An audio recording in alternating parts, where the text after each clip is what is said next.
अल्लाह के बनाए ऐसे जानवर जो आंखों के सामने होते हुए भी दिखाई नहीं देते। Number 1 yellow ball Python. अगर आप कटोरे से केला उठाने जाए और वो केला अचानक हिलने लगे तो समझ जाए कि वो केला नहीं बल्कि एक सांप है। जी हाँ, ये सांप बिल्कुल केले की तरह दिखता है और इसी वजह से खुद को छुपा लेता है। Number 2 barren caterpillar. अगर आपको कोई पत्ता देखकर लगे कि ये बस एक साधारण पत्ता है तो थोड़ा ध्यान से देखिए, क्योंकि उसी पत्ते पर एक कैटरपिलर छुपा हो सकता है। ये कैटरपिलर पत्ते में इतना घुल मिल जाता है कि उसे देख पाना मुश्किल हो जाता है। यही कला इन्हें शिकारी से बचाती है। नंबर 3 लेप्टोसेफेल। ये मछली समुद्र में छिपने की उस्ताद होती है, क्योंकि ये पूरी तरह ट्रांसपेरेंट होती है। जब ये पानी में हिलती है तो हल्का सा दिखती है, लेकिन जैसे रुकती है तो इसे देख पाना बिल्कुल नामुमकिन हो जाता है। बेशक अल्लाह जबरदस्त बनाने वाला है।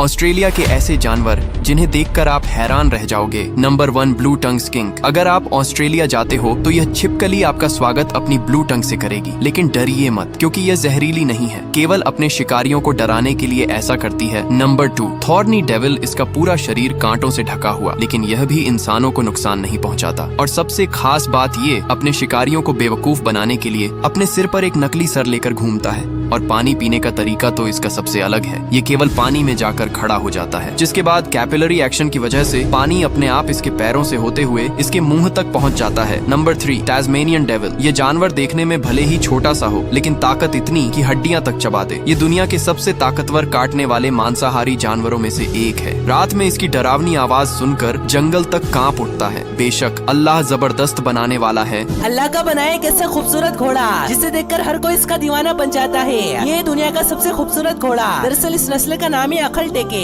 इसे दुनिया का सबसे खूबसूरत घोड़ा माना जाता है। इनकी खास बात ये कि जब इन पर सूरज की रोशनी पड़ती है तो ये बिल्कुल सोने की तरह चमकते हैं। आपको बता दूं कि ये घोड़े बहुत ही ज्यादा रेयर होते हैं, क्योंकि पूरी दुनिया में इनकी तादाद बहुत ही कम बची है, जो कि सिर्फ तुर्कमेनिस्तान में ही पाए जाते हैं। ये वाकई अल्लाह की बनाई हुई एक बेमिसाल मखलूक है। जो अल्लाह की नहीं सुनते उन्हीं को सबसे ज्यादा दौलत क्यों मिलती है? जानने से पहले अगर आप भी सवाब की नियत से लाइक करके कमेंट में लिखेंगे माशाअल्लाह, तो इंशाअल्लाह आपको भी सवाब मिलेगा। कभी सोचा है जो लोग नमाज नहीं पढ़ते, गुनाहों में डूबे रहते हैं, वो इतनी रोजी इतनी सक्सेस कैसे पा लेते हैं? क्या ये अल्लाह की नाफरमानी का इनाम है? नहीं, बल्कि ये सबसे खतरनाक आजमाइश है। कुरान में अल्लाह ताला फरमाते हैं, जब वो भूल जाते हैं जो उन्हें नसीहत की गई तो हम उनके लिए हर चीज के दरवाजे खोल देते हैं। यहाँ तक कि जब वो दी गई नेमतों में मग्न हो जाते हैं तो अचानक उन्हें पकड़ लेते हैं। यानी जो अल्लाह से दूर है, उन्हें दी गई दौलत शोहरत ये सब इज्जत नहीं, बल्कि एक मोहतबर फरेब है, ताकि वो और भटक जाएं। हदीस में है, दुनिया मोमिन के लिए कैद खाना है और काफिर के लिए जन्नत। तो अगर किसी नाफरमान को सब कुछ मिल रहा है तो इसे रब की ये 2 चीजें खाकर कभी मस्जिद मत जाना, वरना फरिश्ते भी आपके पास नहीं आएंगे। कहीं आप वो गलती तो नहीं करते? वैसे तो खाना खाकर मस्जिद जाने में कोई दिक्कत नहीं है, लेकिन रसूल अल्लाह सल्लल्लाहु अलैहि वसल्लम ने खास तौर पर 2 चीजों के बारे में मना फरमाया है, मजाक से हटके। तो चलिए जानते हैं वो क्या है। आप सल्लल्लाहु अलैहि वसल्लम ने फरमाया, जिसने प्याज या लहसुन खाया हो वो हमारी मस्जिद के करीब ना आए, क्योंकि फरिश्ते भी इन चीजों से अजियत महसूस करते हैं, जिन चीजों से आदम के बेटे अजियत महसूस करते हैं। ये बात याद रखिए कि प्याज और लहसुन खाना हराम नहीं है, लेकिन जब कोई इन्हें कच्चा खाकर मस्जिद जाता है तो उसकी स्मेल से नमाजियों को तकलीफ होती है, और हमारे नबी सल्लल्लाहु अलैहि वसल्लम ने फरमाया उसी चीज से फरिश्तों को भी तकलीफ होती है। क्या आप भी मस्जिद जाते वक्त ये